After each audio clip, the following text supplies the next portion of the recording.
रहीम। मैंने पिछले एपिसोड में अयूब खां के डाउनफॉल तक बयान किया था। आज मैं अयूब खां के डाउनफॉल के बाद की कहानी बयान करूंगा। अयूब खां के डाउनफॉल के बाद याह्या खां का माशाल्लाह आया, जिसमें याह्या खां को बड़ा प्रेशर पड़ा और उसने इलेक्शन करवाया, जिस इलेक्शन के नतीजे में साबका मशरक़ी पाकिस्तान से शेख मुजीबुर रहमान की अवामी लीग भारी अक्सरियत से जीत गई। सिर्फ सिलहट से एक सीट उसकी निकली, जबकि मगरबी पाकिस्तान से मिस्टर भुट्टो कामयाब हुए। इसके नतीजे में जब याह्या खान ने दूसरे दारुल खिलाफा ढाका में असम्बली का इजलास बुलाया, तो भुट्टो ने उसका बाइकाट किया और कहा कि जो वहाँ जाएगा तो वन साइडेड टिकट लेके जाए। जिसके बाद याह्या खान ने असम्बली का इजलास मुलतवी किया।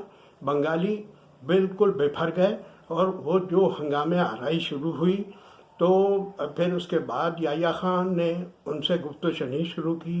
भुट्टो भी गए, मगर वो बात बनी नहीं।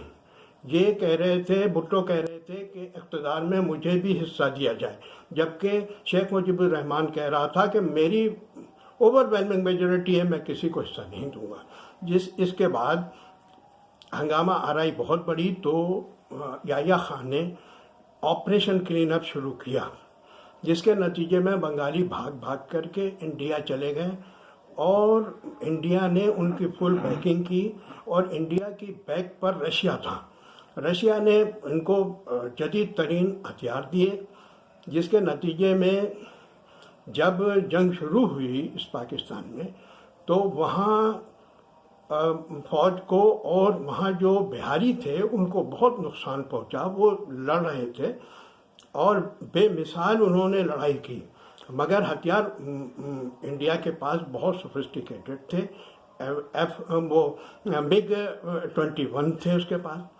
इसके नतीजे में साबका मशरक़ी पाकिस्तान में हमें शिकस्त हुई और उस शिकस्त के नतीजे में राव फरमान अली ख़ान ने उस तरफ ये योनो में टेलीग्राम दिया कि हम हथियार रख रहे हैं, जबकि मगरबी पाकिस्तान में याह्या खान अवाम को बेवकूफ़ बना रहा था और उसने कौम से खिताब करते हुए कहा कि हम हथियार कभी नहीं डालेंगे और हम इंडियन टैंक मेरे सीने पर से गुजरेगा और यहाँ का बच्चा बच्चा कट मरेगा। जबकि रात तो हमने जब BBC सुना तो उसमें उन्होंने बतला दिया कि साबका मशरक़ी पाकिस्तान में ढाका में पलटन मैदान में पाकिस्तानी फ़ौज ने जगजीत सिंह अरोड़ा के सामने हथियार रख दिया है। इसके बाद जो है बहुत ज़्यादा कौम में पसल हो गई और लोगों में बड़ी मायूसी फैल गई।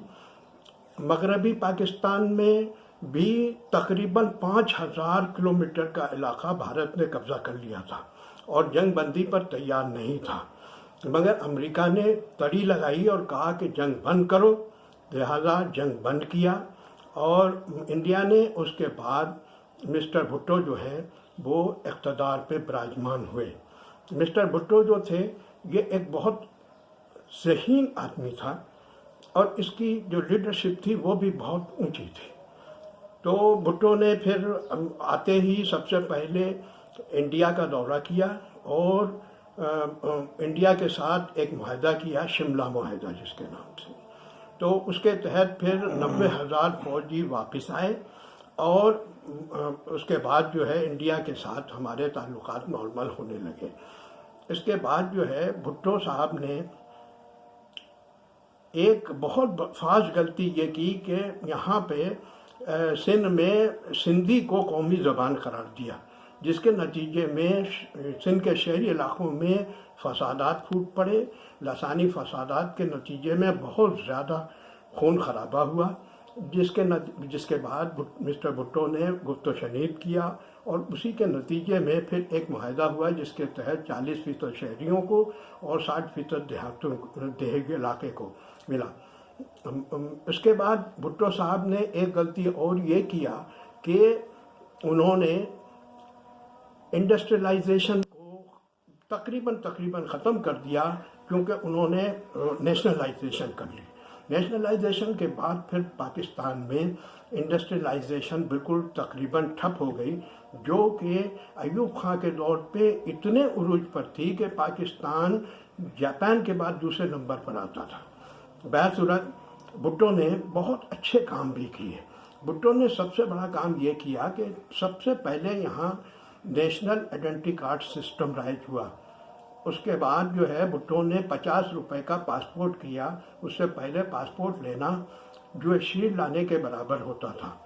मिस्टर भुट्टो ने अरबों के साथ दोस्ती की और उसके नतीजे में लाखों लोग यहाँ से गए और उनको रोजगार मिला और बड़ा खुशहाली मुल्क में आ गई।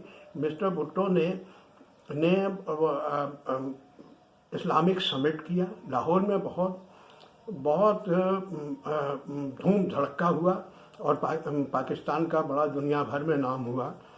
उसके बाद जो है मिस्टर भुट्टो जो थे, उन्होंने पाकिस्तान में एटम बम की बुनियाद रखी। जब वो हॉलैंड के दौरे पे गए तो वहाँ अब्दुल कदीर खान ने मुलाकात करके उनसे कहा कि हम पाकिस्तान में एटम बम बनाएंगे। मिस्टर भुट्टो ने कहा क्या हम एटम बम बना सकते हैं? कदीर खान ने कहा बिल्कुल हम बना सकते हैं। लिहाजा भुट्टो उनको लेके आ गए और भुट्टो ने और कदीर खान ने इस मुल्क को एटमिक ताकत बनाया। आज जो लोग ये कहते हैं कि भुट्टो 2 नंबर पे है और अब्दुल कदीर खान 3 नंबर पे, वो खुद 2 नंबर ये हैं, क्योंकि भुट्टो और कदीर खान इन्हीं का कारनामा है कि आज पाकिस्तान एटमिक ताकत है। बाकी ये है कि बनावट के उसूलों से हकीकत बदल नहीं सकती, बनावट के उसूलों से, और खुशबू आ नहीं सकती कागज़ के फूलों से। जब तक एटमिक ताकत का नाम रहेगा, भुट्टो और कदीर खान का नाम रहेगा। इसके बाद भुट्टो जो था वो उसमें ईगो बहुत था, वो कहता था मैं बहुत बड़ा लीडर हूँ, लेकिन में उसने पहले ही अर्ली इलेक्शन का ऐलान कर दिया। अब जो अपोजिशन थी वो ताक में बैठी हुई थी, उन्होंने एक पीएनए बना लिया और उसके बाद भुट्टो के खिलाफ पूरी कैंपेन शुरू कर दी। अब वो जो इलेक्शन हुए उसमें एक धांधली का शोर मच गया कि भुट्टो ने बहुत बड़ी धांधली करवाई है। हालांकि भुट्टो धांधली ना करवाता तो भी भुट्टो जीतता था, क्योंकि वो बहुत पॉपुलर लीडर था वेस्ट पाकिस्तान का। खैर बहरसूरत वो पीएनए की तहरीक बहुत जोर पकड़ गई तो भुट्टो ने उनसे बातचीत किया और बातचीत करके भुट्टो ने फिर मुआहदा उनसे होने वाला था कि 85 सीटों पर दोबारा इलेक्शन होंगे।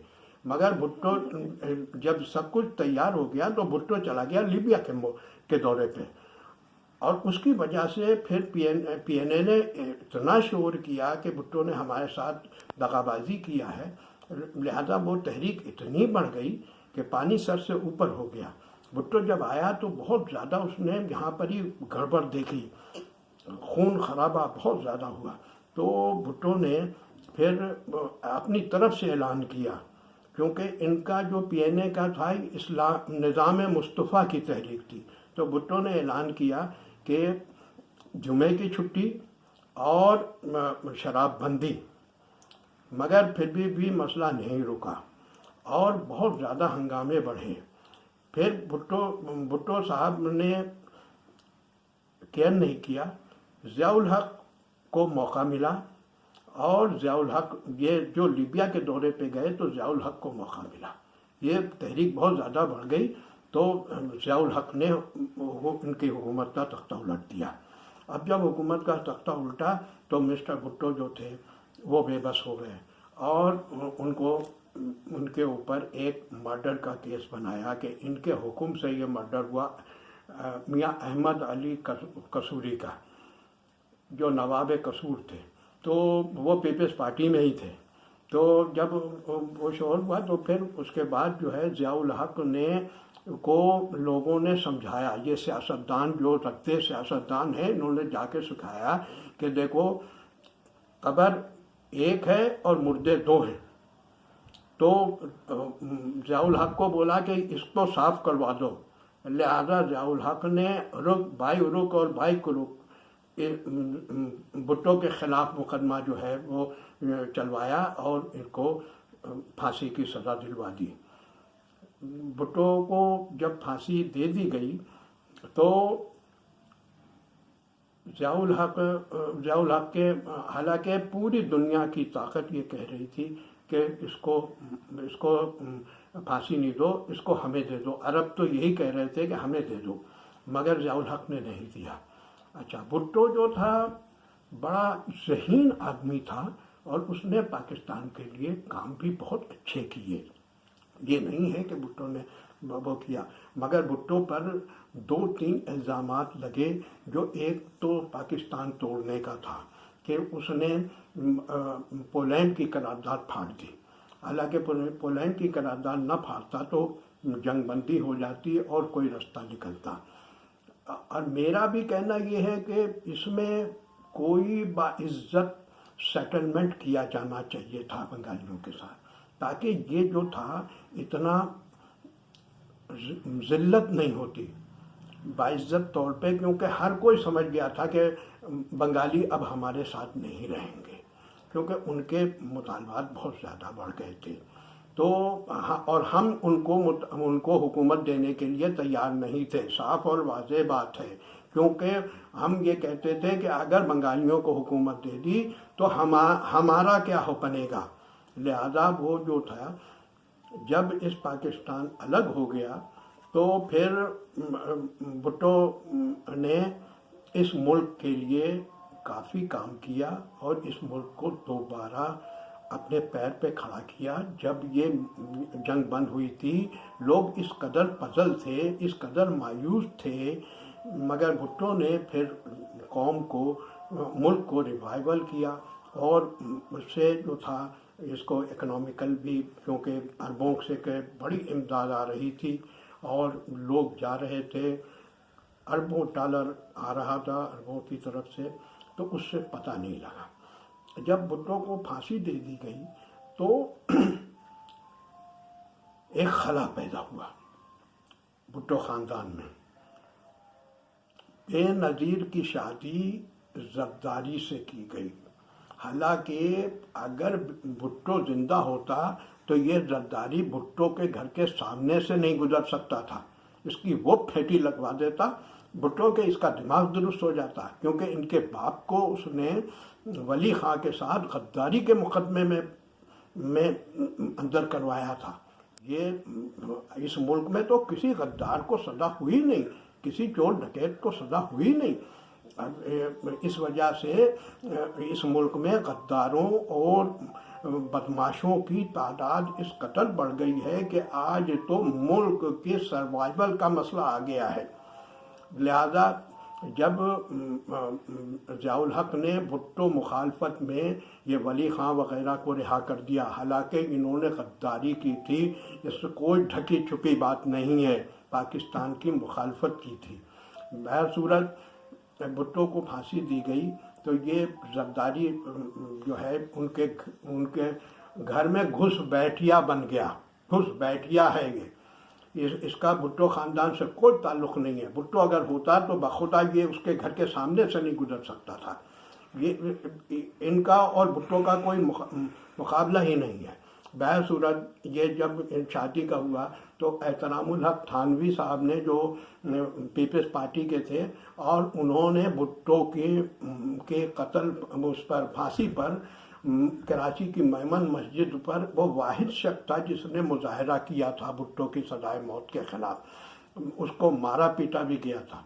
उसने कहा कि ये जो शादी है ये मखमल में टाट का पेवंद है, और वो साबित हुआ कि ये वाकई में मखमल में टाट का पेवंद है, क्योंकि इसने जो कुछ किया है भुट्टो ख़ानदान का बेड़ा गर्क कर दिया है, उनकी नेक नामी को मलिया मेट कर दिया है इस शख्स ने। बहरसूरत अब जो हालात हैं उसमें मैं अगले सेशन में ज़ियाउल हक की हरकत का तज़किरा करूँगा।